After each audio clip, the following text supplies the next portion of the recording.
자, 이제 우리가 세상에 줄 수 있는 것, 도대체 우리가 요즘 뭘 줄 수 있나? 우리 기독교가 세상을 향해서 뭘 줄 수 있나? 민폐나 안 끼치면 다행일 텐데 주님 어떡합니까? 그래도 말씀하시죠. 우리가 제대로 된 걸 줄 수 있다. 우리가 어줍지 않게 세상 쫓아다녔기 때문에 우리가 욕먹고 우리가 무너진 거지, 제대로 된 본질 그거 하나면 우리가 세상을 바꿀 수 있다. 회복시킬 수 있다. 살릴 수 있다. 생명력을 줄 수 있다. 우리 기독교는, 예수 그리스도는 그러한 능력이 있다. 그리고 그러한 권능을 여러분에게도 주셨다. 제자 삼아라. 증인으로 삼아라. 증인 되라. 주님 우리에게 계속해서 말씀하고 계시죠. 지난 시간 목사님은 우리가 교회라고 얘기를 했습니다. 그렇죠? 그래서 교회의 5가지 기능, 건강한 교회 5가지 일을 얘기를 했는데 이게 헬라어라 입에 착착 붙지 않아요. 그렇죠? 그래서 혹자는 디아코니아를 디카프리오라고 누가 이렇게 그렇게 얘기한 데도 있고, 그런데 이해해요. 괜찮아요. 헬라어니까. 그리고 어차피 이거는 뭐 거의 뭐 전도사님, 목사님들 신학대학원 수업 때 하는 거라 굳이 외울 필요는 없어요. 이런 게 있구나. 그리고 오늘은요, 이제 교회된 우리가 세상에 도대체 뭘 줄 수 있나? 기독교가 비난당하고 있고 참으로 부끄러진 이 시대 속에서 우리는 세상에 뭘 줄 수 있나? 여러분, 세상 쫓아가지 말고 오늘 본문에 나오는 이걸 우리가 줄 수 있는 것입니다. 한번 같이 볼까요? 1절 봅시다. 제9시 기도 시간. 기도 시간이 있었네요. 맞아요. 당시의 유대 사회 그리고 제자들은요, 하루에 3번씩 시간을 정해두고 기도를 했습니다. 우리는 하루에 한 번도 어려운데, 그지? 밥 먹을 때 식기도 아닙니다. 이거는 제대로 성전에 올라가가지고요, 하나님 앞에 올려드리는 기도, 혹은 그 자리에서 모든 일을 멈추고 하나님 앞에 올려드리는 기도였는데요. 언제 기도했냐면 아침 9시, 낮 12시, 오후 3시에 기도했다라는 겁니다. 여기에 나타나는 이 제9시 기도 시간은요, 오후 3시를 얘기하는 거예요. 오후 3시에 습관을 쫓아서, 하루의 루틴을 쫓아서 베드로와 요한이 성전에 올라갑니다. 베드로와 요한 성령 충만하고 이 사람들이 무슨 굳이 기도를 해라고 생각했을지 모르겠지만 오히려 이 사람들조차도 하루에 그 3번의 정해진 기도 시간을 놓치지 않고 꼼꼼하게 챙겨서 들었다라는 것입니다. 와, 우리 중일들 너무 열심히 필기 잘한다. 땡큐, 고마워. 아유 귀여워. 자, 그러고 나서요, 여러분, 이제 2절에 보니까요, 베드로와 요한이 이렇게 올라가는데요, 이때 베드로와 요한은 여느 때와는 이제 다릅니다. 무엇을 선물로 받았죠? 성령을 선물로 받았죠. 그렇죠? 담대해졌어요. 옛날에 도망가고 무서워하고 두려워 떨며 세상 가운데 눌리던 그 모습이 아니라 이제는 뭔가 달라진 모습으로, 항상 걸어가던 기도하러 가는 길이었겠지만 오늘은 왠지 뭔가 다른 모습으로 걸어가고 있습니다. 이때 나면서 못 걷게 된 이 신체 장애자가 등장을 하게 되어집니다. 그렇죠? 신체 장애인이 등장을 하게 되어지는데요, 사람들이 메고 왔대요. 왜 메고 왔을까? 성전에 들어가는 사람들에게 뭐 하기 위해서? 구걸하기 위해서.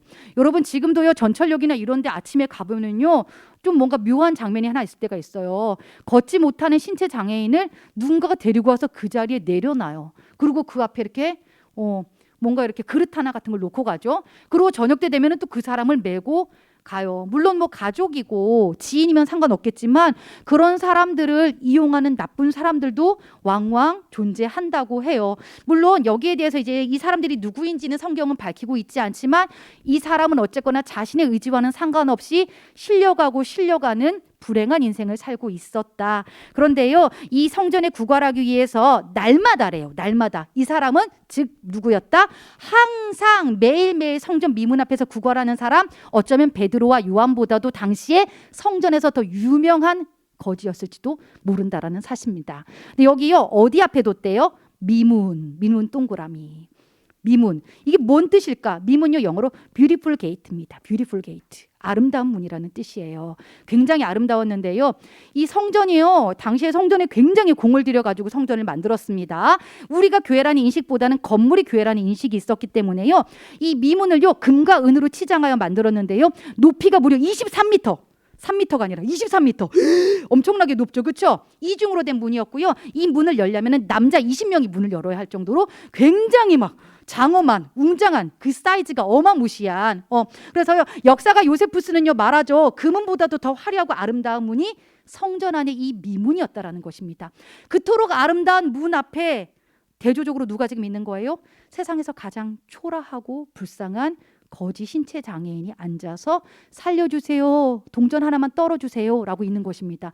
그런데 여러분, 당시의 장애인은요, 성전 안으로 들어갈 수가 없었습니다. 이 성전 미문은요, 이게 성전 바깥쪽에서 성전 안으로 들어가는 유일한 통로이기도 했어요. 이 문을 거쳐야지만 성전으로 들어가는데요, 이 장애인은요, 바로 코앞에 성전을 두고도 평생토록 거기서 돈은 달라고 구걸하지만 성전 한 번, 문턱 한 번 넘어본 적 없는 그러한 불쌍한 인생이었습니다. 근데 참 웃기죠? 하나님 믿는다고 그렇게 하나님을 향하여서 열정적인 기도 생활을 하는 이들도 이 거지를 향하여서요, 한번 손잡아서 기도해보자, 손잡아서 위로해주겠다, 이건 없고요, 그냥 툭툭 내 알량한 자존심, 아니 내 알량한 신앙심, 종교심에 의해서 그래도 나는 선행을 쌓는 거야, 그러한 마음으로요, 본인에 대한 의로운 마음을 가지고 동전을 던져주고 있었다라는 것이죠. 날마다 있었다, 즉 뭐다? 베드로와 요한도 항상 봤던 자다, 늘 보아왔던 자다. 그런데 성령 받은 베드로와 요한이 이제 성전에 들어가려 하는데 역시나 여느 때와 같이 구걸을 합니다. 그런데요, 오늘의 베드로와 요한은 다릅니다. 성령 받았더니요, 좀 달라진 모습이 나오네요. 4절, 베드로가 요한과 더불어 주목하여 이르되, 주목하여 동그라미 한번 쳐볼까요? 주목하여, 보다라는 동사인데요, 좀 다릅니다. 이게 그냥 흔히 쓰이는 헬라어 동사가 아니라 여기는요, 아테니조라는 동사가 쓰였습니다. 헬라어 아테니조. 이 아테니조라는 것은요, 어떨 때 쓰이는 단어냐면 여러분, 하나님의 영광, 하나님의 역사하심을 바라볼 때에 그때 아테니조라는 성경에서 단어를 사용하여집니다. 즉 뭐예요? 이 신체장애인, 구걸하는 이 신체장애인을 바라보는데, 즉 베드로와 요한이 어떠한 마음으로 바라봤다는 겁니까? 하나님을 보는 마음으로 바라봤다라는 거예요. 뭔가 늘 봤을 때임에도 불구하고 오늘은 남다르게 뭔가 끌려서, 성령에 이끌려서 그 신체장애인을 바라봤다라는 것입니다. 아테니주 주목하여 이르되, 오늘따라 베드로와 요한이 딱 그래요. 담대하게 우리를 봐라고 얘기하고 있는 거죠. 우리를 봐. 즉 여기서 세상을 향하여서 우리가 줄 수 있는 것 첫 번째, 뭐가 벌써 여러분 느껴져야 된다라는 것입니까? 하나님의 마음, 하나님의 영광이 느껴져야 된다라는 것입니다. 성령 받은 사람은요, 여러분 청각이 달라 그런데 달라진다 그랬죠? 그리고 우리 언어가 달라진다 그랬죠? 또 하나, 오늘 보니까 시각이 달라졌네요. 그렇죠? 성령 받은 사람은요, 옆에 친구가 달리 보입니다. 나만 힘들고 나만 죽겠네, 나만 죽겠네 했는데요, 성령 받으면 어떻게 되는 거예요? 옆에 친구가 어려운 게 보여져요. 우리 선생님 고단하겠다가 보여져요. 한번 옆에 친구 한번 보세요. 아테니조 되어집니까? 아테니조. 뭔가 오늘 뭐 사주고 싶어, 오늘 뭔가 기도해주고 싶어, 이 친구에게 따로 연락해주고 싶어. 특별히 여러분 선생님들 얼굴 보세요. 맨날 너네들만 봤지 선생님 얼굴 볼 때 없었지. 선생님 어때요? 고단해 보이지 않아요? 이야, 삶의 무게가 막 느껴지지 않아요? 지금 창준생 눈물 날 것 같아요. 지금 친구들이 바라보니까 지금 눈물이 그렁거렸어요. 지금 아테니조 하면은 어때요?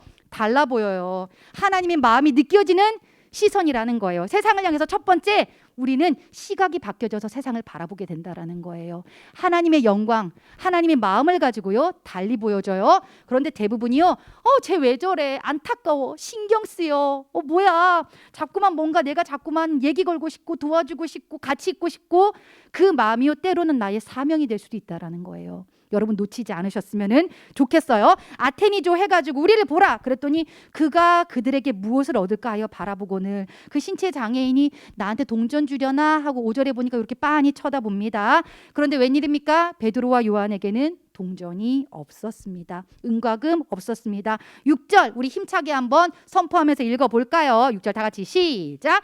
베드로가 이르되 은과 금은 내게 없거니와 내게 있는 이것을 내게 주노니 나사렛 예수 그리스도의 이름으로 일어나 걸으라 하고. 아멘. 나사렛 예수 그리스도의 이름, 밑줄 쫙, 별표 쫙쫙쫙. 즉 무엇입니까? 은과 금은 내게 없지만 베드로와 요한이 이 신체 장애인에게 진정으로 주고자 했던 것은 바로 누구였습니까? 예수였습니다.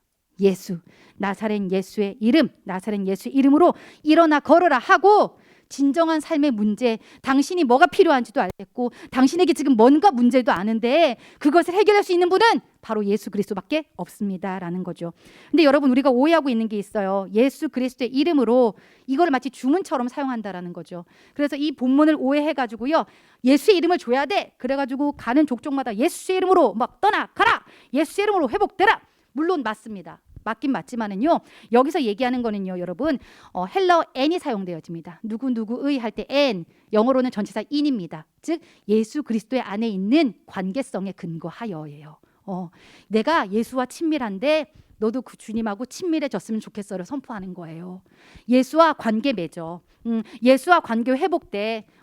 내가 그 성령을 받고 보니 너무나도 좋더라고. 그러한 마음으로요 지금 선포하고 외쳐주고 있는 것입니다. 즉 예수 그리스도와의 소개팅을 해주고 있는 거예요. 관계 맺음. 팔로미 주님을 일어나 걸으라 하고, 그리고 나서 7절 이것도 중요합니다. 오른손을 잡아 일으키니.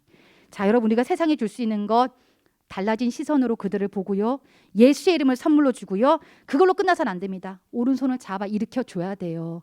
발과 발목에 힘이 하나도 없을 거예요. 그렇죠? 그 사람이 태어나서, 이 장애인이 대략 나이를 40세로 추정합니다. 40년 동안 한 번도 이 땅을 향해서 걸어본 적이 없었을 거라고 추정을 하는 거예요. 그러니까 일어나 그랬는데 경험이 없으니까 어떻게 일어나는지 알까 모를까? 모른다. 그런데 어때요? 냄새나요. 부정한 존재예요. 당시에 장애인 옆에는 가지도 않았어요. 사람이라고 아예 취급을 안 하던 시대예요. 이때는요. 부정한 존재. 그런데 어때요? 그를 향해서 그 모든 것 다 아무 조건 상관없어. 주님의 마음이 쫙 찾아오니까 어떻게 돼요? 손을 내밀어요. 그리고 잡아서 내 힘을 줘서, 내 마음을 줘서 그를 잡아서 일으켜주는 거예요. 잡아 일으키니. 즉 뭐예요? 사랑의 적극적인 실천이에요. 사랑의 적극적인 행동을 보여주고 있는 거예요. 여러분 주변에 힘들어하는 친구 보여요? 가만히 놔두면 될까요? 힘내라고 빵이라도 하나 사줘야 되잖아요. 그렇죠? 내가 너 격려하고 있어. 그래도 말 한마디라도 해줘야 되잖아요. 그냥 놔두면 큰일 나는 거예요. 그랬더니 어떻게 되는 거예요, 여러분? 직접적으로 내가 힘내라고 얘기하고, 그것이요 어느 순간 나도 모르는 사이에 누군가를 살릴 수도 있어요. 누군가 인생이 바뀔 수도 있다라는 거예요. 목사님이 본의 아니게 여러분하고 막 인스타를 해요. 그래서 여러분 스토리가 막 짝짝짝짝 올라오잖아요. 거기에 보니까 이제 한 친구가 막 감동받은 그 편지를 이렇게 쫙 올려줬더라고요. 예, 이제 딱 그러면서 그냥 네 주변에 뭐 이렇게 어떤 사람들이 많을 없을지는 모르겠지만 내가 널 위해 있을 거야. 뭐 이렇게, 그러니까 눈물 찍 뭐 이렇게 그러면서 여러분 그게요. 근데 이 친구들한테 엄청난 감동이고 힘이 되는 거예요.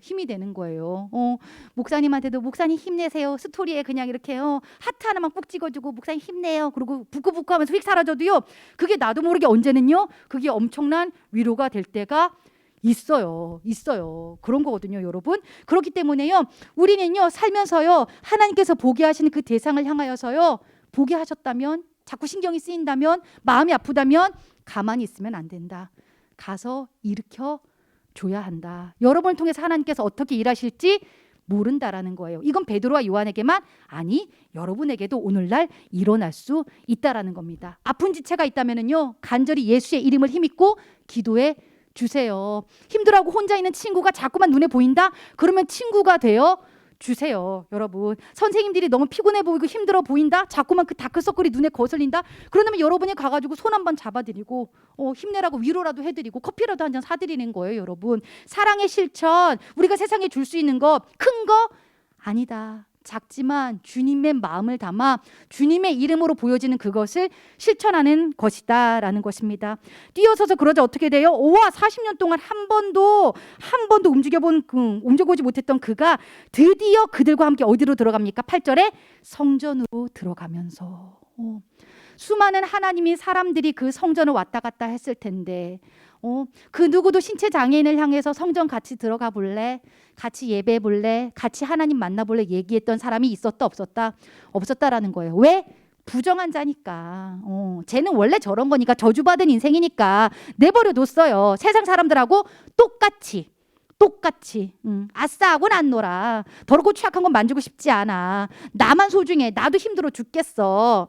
그런데 어때요? 하나님의 사람은요, 그를 손을 붙잡고 일으키고 심지어 그로 하여금 하나님께로 같이 나아갈 수 있도록 성전에서 이끌어 같이 들어갔다라는 거예요. 그랬더니 그의 인생이 어떻게 됐어요? 걷기도 하고 뛰기도 하며 하나님을 찬송하니, 모든 백성이 그 걷는 것과 하나님을 찬송함을 보고 그가 본래 성전 미문에 앉아 구걸하던 사람인 줄 알고 그에게 일어난 일로 인하여 심히 놀랍게 여기며 놀라니라. 여러분, 베드로와 요한의 능력으로 한 것이 아니라 주님과의 관계성 안에서 주님의 이름을 힘입어 한 사람의 인생을 변화시킨 실화예요. 이걸 왜 우리에게 말씀하고 계신 것일까? 우리와 상관없다? 아니, 상관 있다라는 거예요. 주님의 이름으로 말이에요, 여러분. 목사님이 옛날 얘기 하나 해줄까요? 성결 교회에서 짜잔 사진 하나 딱 보여주세요. 짜잔 이 여인은 짜잔 여러분 과연 본 적 있나? 짜자잔 문중경 전도사님이라는 분이십니다. 문중경 전도사님이라는 분이신데요. 우리 성결교단에서는 굉장히 유명한 분이십니다. 근데 저 문중경 전도사님 처음에는 하나님을 몰랐어요. 하나님은 몰랐는데 저기 전라남도 저기 증도 땅에 신안군에 있는 거기 증도 섬에 시집을 가셨어요. 몇 살에 갔냐면은 17살 두둥. 야, 17살 손 한번 들어봐. 헐, 17살. 우와, 이 지금 어디 시진이가 17살이야? 웬일이야? 시진이가 옛날 같았으면 우리가 지금 시집 갔어. 웬일이야? 목사님은 증조 할머니 됐을 거야. 옛날 같았으면 벌써. 나는 벌써 증조 할머니 됐어. 정말 장난 아니다. 그치? 17세에 시집을 딱 갔어요. 근데 웬일입니까? 시집 가던 날 충격적인 일이 일어납니다. 남편이 그 사이에 이미 결혼을 해버린 거예요. 첩이라고 그러죠. 첩을 데리고 온 거예요. 웬일이야 그러면서 나는 이 여인이 더 사랑스러우니까 니는 살든지 말든지 마음대로 해. 바로 결혼 당일날에 쫓겨납니다. 소박을 당해요. 그래서 친정으로 돌아왔더니 아니야 너는 죽어도 그 집 귀신이 되어야 된다. 옛날엔 진짜 그랬죠. 그렇죠? 그래가지고요 이 문중영 전도사님이요 그 집에 다시 들어가요. 그래서 거기 남편이 다른 여인과 살고 있는 그 집에서요 거기서 막 힘든 일, 어려운 일, 노비처럼 살아요. 심지어 남편이 자녀를 낳았는데 그 자녀 낳는 것까지 도와주고 육아까지 도와줘요. 이게 말이 됩니까?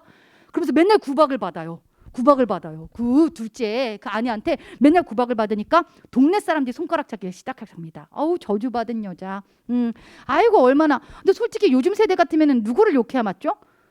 남편을 뭐라 해야죠, 그렇죠? 그 말도 안 되는데 그런데 그 당시 문화는요 다 저 문중경 전도사님한테 손가락했다라는 거예요. 그래서 문중경 전도사님이 내 인생이 왜 이렇게 기구한가 싶어서 거기 이제 남해 바닷가에 몇 번을 빠져 죽으려고 몸을 던지셨어요. 근데 그게 잘 뜻대로 안 됐죠.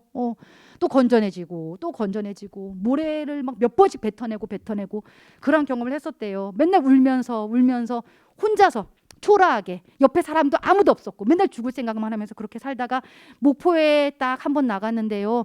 거기서요 이성봉 목사님을 만납니다. 우리 교단의 엄청난 부흥사신데 이성봉 목사님을 만나서 거기서 복음을 전해드려요. 예수님이 그런 분입니까? 저도 알고 싶습니다.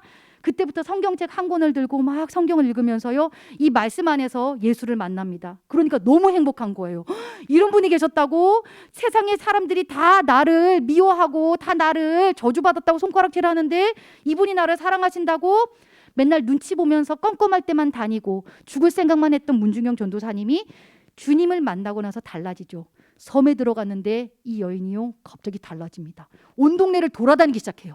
숨어 살던 문중경 전도사님이 온 동네를 돌아다니면서요 오히려 동네 마을 사람들을 돌보고 치유하는 일을 하게 되어집니다. 그리고 주중에는 동네 꼬맹이들 모아놓고요 거기서 찬양을 가르쳐주는 거예요. 글씨도 가르쳐주고요. 애들이 너무 좋아해요. 전도사님 쫓아다니면서 막 마을에서 찬양을 하는 거예요. 그리고 계속해서 복음을 전하러 다녀요. 그런데 그 복음의 능력이 얼마나 대단한지 얼마 전까지만 해도 막 손가락질하던 사람들이 순한 강아지처럼 다 그 앞에 앉아가지고 그 말씀을 듣게 되었다라는 거죠. 그런데 그 중에 그 꼬맹이들이 그 말씀을 듣고 예수님은 정말로 능력이 있으시구나. 우리 아빠도 변화시킬 수 있을까요? 그럼 너네 아빠도 예수님 만나면 변화된단다.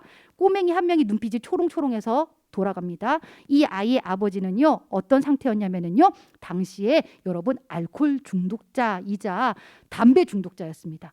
하루에 담배를 엄청나게 많이 피셨다고 그래요. 그리고 술도 엄청나게 맥날 있어서 그러고 나선 집안에 있는 모든 물건들을 깨부시고 가족 식구들 너무나도 못 살게 우는 사람이었어요. 근데 이 꼬맹이 둘이요 그 집에 꼬맹이 둘이 찬양을 듣고 가가지고 아버지 앞에서 찬양도 부르고 복음을 전하기 시작합니다. 그런데 아버지가 그 목소리가 너무 예뻐서 찬양 소리에 자꾸 귀를 기울이는 거예요. 그 뭐냐? 그 얘기 나오는 그 인간이 누구냐? 뭐야 한 번 더 불러봐. 그게 무슨 소리야 그러다가 아버지 우리 전도사님 한 번만 만나봐. 그래서 문중영 전도사님 통해 가지고 복음을 전하게 되죠. 전해 듣죠. 진짜입니까? 그 예수가 진짜입니까? 근데 성령께서 역사하십니다. 그 가르침 앞에 그분이 정말로요 성령으로 말미암아 변화되어집니다. 그래서 이분이 참으로 신기한 것이 예수를 인격적으로 그 힘을 받아들인 순간 담배를 딱 끊어버려요. 술도 딱 끊어버려요. 그러고 나서는요 그 마을에 대고요 자기 인생이 변했다고 막 주님을 자랑하고 다니기 이릅니다. 그분의 변화가 놀라워서 그 집 식구 전체가 다 예수를 믿게 이릅니다. 심지어 그 가족이 변한 게 신기해가지고요 그 마을이 또 막 들썩들썩 움직이게 되어집니다. 그분이 바로 성결교회 역사 속에서 굉장히 중요한 역할을 하신 이판일 장로님이십니다. 한번 보실래요? 네, 이판일 장로님이세요. 저 이판일 장로님이요, 이제 1950년 우리 6.25 전쟁이 발발하죠, 그렇죠? 그리고 나서 공산당이 물밀듯이 내려와가지고 남쪽까지 내려와서요, 특히 교회를 불사르고 다녔어요. 예수 믿는 자들 다 죽이고 돌아다녔어요. 공산당들이요. 기독교인들은 사상을 혼미하게 하는 자라 그래가지고 그 당시 예수 믿으면 다 불로 막 태워 죽이고 교회를 다 망가뜨리고 그러는데 아니나 달라 공산주의자들이 지하에서 예배드리고 있는데 임자진리교회에 이판일 장로님 계신 곳에 들어가게 되죠. 그래서 그 자리에서 예배드리던 48명을 다 물살을 시켜버립니다. 예배드리다가 48명이 순교해요. 그리고 교회가 다 불타고 무너져 내리죠. 그리고 나서 이제 국군이 다시 우위를 점하게 됩니다.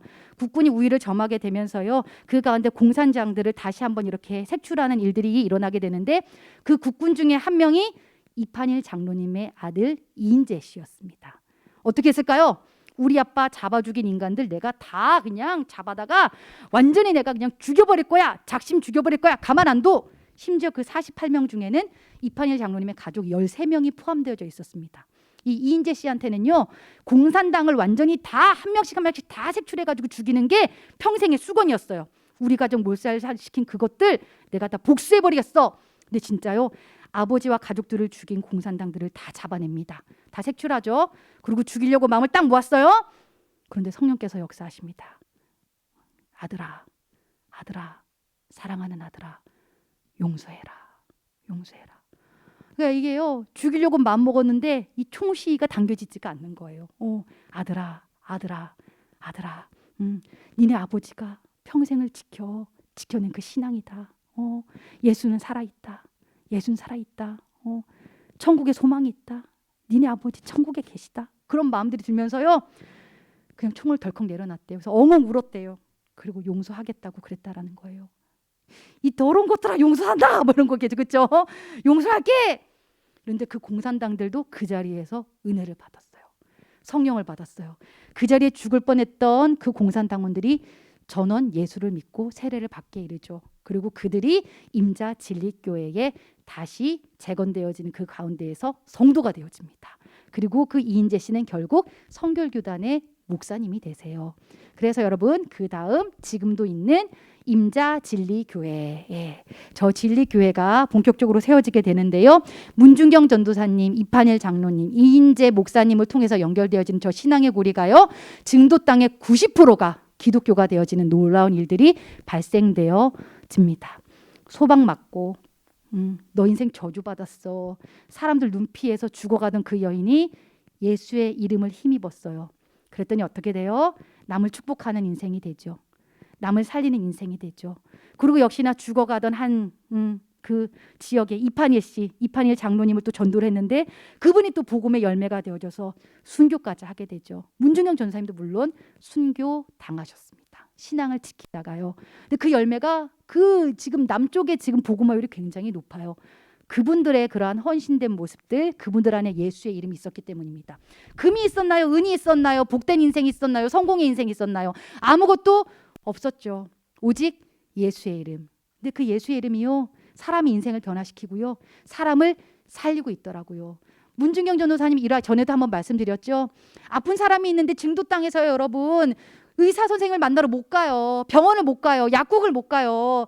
하나님 아무것도 없습니다. 거기서 기도해요. 그러면 진짜 치유의 역사가 일어났다라는 거예요. 아무것도 할 수 없는 상황 가운데에서 예수의 이름으로 또 하나님께서 그렇게 살려주시기도 하고 고쳐주시기도 하고 인생을 변화시켜 주시기도 했다라는 것입니다. 그 예수의 이름, 여러분 옛날 얘기로만 끝나는 것일까요? 아니다. 이 자리에 계신다. 이 자리에 우리 가운데서도 그 권수와 능력을 허락해 주셨다. 고단한가요? 힘든가요? 목사님이 오늘 아침에 오면서 되게 웃긴 기사 하나 봤어요. 코로나로 인해서 우울증이 사람들이 굉장히 많이 증폭했다라는 거예요. 그래서 미국 애리조나의 주에 가면은요, 굉장히 독특한 프로그램이 하나 만들어졌는데요. 소 알죠? 소, 커다란 젖소. 젖소를 껴안는 프로그램이 생겼대요. 사람들이 힘들고 외로워가지고요, 젖소를 껴안으러 가는데 $75를 내고 젖소 껴안으러 간대요. 우리나라 돈으로 85,000원을 내고 젖소를 껴안고 막 엉엉 운다는 거예요. 대성통곡 한다는 거예요. 나 힘들다고 젖소 붙잡고. 그런데 그 프로그램이 7월 달까지 여러분 예약이 벌써 완료됐답니다. 그 정도로 인기가 아주 폭발적이라는 거예요. 현대인의 심리를 잘 대변해주고 있어요. 누가 나 좀 안아줘요. 나 힘들어요. 나 어려워요. 그 안에 세대 가운데서 은이 필요해요, 금이 필요해요, 여러분. 잘 먹고 잘 사는 세대 가운데서 정작 필요한 건 그들은 마음의 문제, 고통의 문제, 예수가 필요하다라는 것입니다, 여러분. 여러분 이 자리 가운데서도요, 그 주님이 함께 계십니다. 여러분 힘들고 어려운 거 친구한테 백날 말해봤자 해결돼요? 더 힘든 일이 뭐죠? 그렇죠? 엄마 아빠한테 얘기하려고 그랬는데 대화가 잘 되던가요? 안 되죠. 네가 그러니까 그 모양이지 라는 대답만 오고, 내가 스스로를 내가 뭔가를 좀 해보려고 발버둥 쳤을 때에 뭔가 답이 나왔어요? 잘 안 되죠. 혹은 내 주변을 돌아봤을 때에 내가 친구한테 뭘 해줄 수 있는 게 있어요? 없어요? 없다. 힘겨워하는 부모님을 향하여서 내가 뭘 줄 수 있어요? 없다. 그러한 여러분을 향하여서 오늘의 말씀이 다시 한 번 더 깨달음이 되어졌으면 좋겠습니다. 주님의 시선으로 바꿔보세요. 주님의 렌즈로 바꿔보세요. 그리고 우리가 줄 수 있는 거 예수의 이름, 예수의 이름. 일어나 걸어 이 세대를 향해서 말하시고 오른손을 잡아 일으켜 주세요. 그리고 그 전에 먼저 여러분 안에 이 예수의 이름으로 충만했으면 좋겠어요. 주님이 바꾸신다. 주님이 변화시키신다. 주님이 회복시키신다. 주를 붙잡는 그 인생이 되어야만 한다. 여러분 오늘의 말씀을 생각하면서요, 주님 그 예수의 이름이 내 삶의 자부심이 되고 권능이 되어지길 원합니다.